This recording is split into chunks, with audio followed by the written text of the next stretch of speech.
नमस्कार दोस्तों, आप सबका स्वागत है एक बार फिर से मेरी रेसिपी में। तो आज हम यहाँ पर बनाने वाले हैं बच्चों की फेवरेट चीनी के पराठे। तो देखिएगा, यहाँ पे मैंने सूखा आटा लिया है, थोड़ी चीनी ली है और थोड़ा लिया है गूंदा हुआ आटा।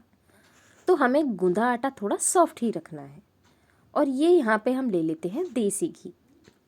आप चाहें तो ऑयल का यूज़ भी कर सकते हैं। तो पहले हाथों पे हम लगा लेंगे आटा। उसके बाद हमने गूंदा हुआ आटा ले लेना है और उसकी एक लोई तैयार करेंगे। तो देखिएगा, मैंने यहाँ पे लोई थोड़ी बड़ी ही बनाई है। तो इस पे फिर से आटा लगाएंगे और इसको थोड़ा सा बेल लेते हैं। तो बहुत ज़्यादा आपको नहीं बेलना है, बस थोड़ा सा ही बेलिएगा। और उसके बाद इसमें हम ऑयल लगाते हैं।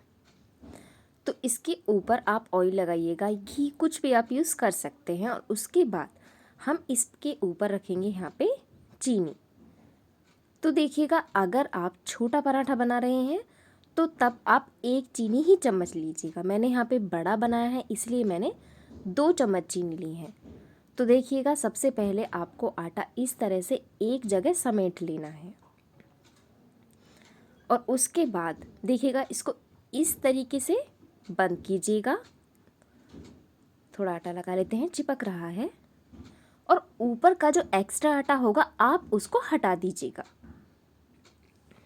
तो बस दोस्तों, ये लीजिएगा, ये लोई तो यहाँ पे बनकर तैयार है। तो पहले हम इसे बेलन से नहीं बेलेंगे, हाथ की मदद से थोड़ा सा फैलाएंगे। तो पहले इस पे लगा लेते हैं यहाँ पे हम आटा।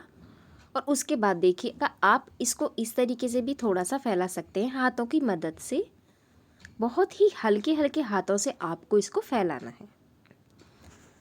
और अगर आप ऐसा नहीं कर पा रहे हैं तो आप दोनों हाथों की मदद से भी इसको देखिएगा इस तरीके से फैला दीजिएगा। तो यहाँ पे हमें इसको थोड़ा सा बड़ा कर देना है पराठे को।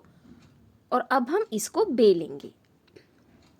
तो अगर यह चिपक रहा हो तो आप इस पे आटा लगा सकते हैं दोबारा से, वरना आपको बहुत ही हल्के हाथों से, बहुत ज़्यादा नहीं, बहुत हल्के हाथों से आपको इसको बेलना होगा। तो ये लीजिएगा, मैंने यहाँ पे बहुत हल्के हाथों से इसको बेल दिया है और पराठा हमारा यहाँ पे बनकर तैयार हो गया है। तो देखिए, ये जो पराठा है, नॉर्मली चीनी इसमें दिखाई देती ही है। तो पहले हम इस साइड से नहीं सेकेंगे, जो नीचे वाली साइड है वहाँ से सेकेंगे जहाँ से चीनी कम दिख रही है। तो यहाँ पे तवा ले लेते हैं। मैंने नॉर्मली सादा वाला ही तवा लिया है जिस पे रोटियाँ बनाते हैं। आप नॉन स्टिकी पैन भी ले सकते हैं। तो देखिएगा, पहले हम इस पे लगाएंगे यहाँ पे ऑयल। तो जो हम सिंपल वाले पराठे बनाते हैं उसमें हम पहले पराठे को सेकते हैं, उसके बाद ऑयल लगाते हैं। तो चीनी का पराठा जब भी आप कभी बनाएं, पहले आप तवे पर ऑयल ही लगाइएगा। इससे क्या होता है ना, कि जो पराठे के अंदर चीनी होती है वो जलती नहीं है। क्योंकि जैसे ही हम तवे पे पराठे को डालेंगे तो जो चीनी होती है वो पिघलना शुरू कर देती है। और अगर हम ऑयल नहीं लगाते तो वही जलने लगती है। इसीलिए हमें पहले तवे पे ऑयल लगाना बहुत ज़्यादा ज़रूरी होता है। आप ऑयल लगा के सेकेंगे तो आपका जो पराठा होगा उसके अंदर जो चीनी होगी वो जलेगी नहीं, पराठा ही सिकने लगेगा। तो ये देखिएगा, इसको सिकने पे थोड़ी थोड़ी देर में इसको पलटिएगा और आप इसको मध्यम आंच पर सेकिएगा। तो बस थोड़ी ही देर में यह सिक कर तैयार हो जाएगा। और हल्का इसका कलर चेंज लगने लगे तो हम इसको तवे से नीचे उतार लेंगे। देखिएगा कितने अच्छी तरीके से सिक कर तैयार हुआ है। तो बस सेम प्रोसेस से हम दूसरा वाला पराठा भी यहाँ पे सेक लेते हैं। तो नॉर्मली जो पराठे होते हैं ना, वो बड़े आसानी से सिक जाते हैं, लेकिन चीनी का जो पराठा होता है वो हमें मध्यम आंच पर ही सेकना चाहिए। और जब ये हल्का सिक जाए तो उसके बाद गैस को आप लो फ्लेम पर करके सेकिएगा।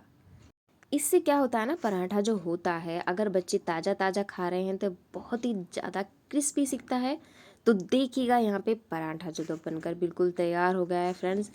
इसी तरीके से आप पराठे को बनाकर बच्चों को खिलाइएगा। बच्चे इन्हें बहुत ज़्यादा पसंद करने वाले हैं। तो बच्चों के तो फेवरेट होते ही हैं, साथ ही साथ बड़े भी इन्हें मांगकर खा ही लेते हैं फ्रेंड्स।